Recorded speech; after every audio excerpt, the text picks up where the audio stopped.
به ناو خدای دلوان دلوین سلاو رحمت برکت خدا لسر و توان به گلی هوال و هوگیرین هجا جگوتنین و جیزین سیدای بدی الزمان رحمت خدا دلوانی خدا لسر به ام گهشتنه گوتنا 26 او مرنا کو لذتان ویران و تحل که پر ببیر بینن لذتleri tahrip edip acılaştıran ölümü çok zikrediniz.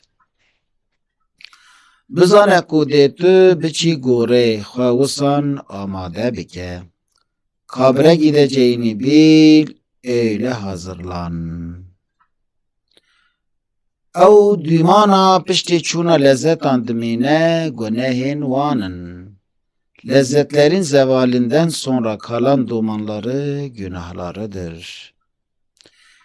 Ew birazîbûna xwe ketibe ziyanê dilûvanî lê nayê kirin û ne şayanê dilûvaniyê ye.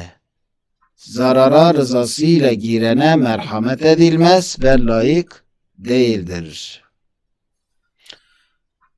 Mirov mîna karmendekî û mêvanekî hatiye vê dünyayê. İnsan şu dünyaya bir memur ve misafir olarak gönderilmiştir.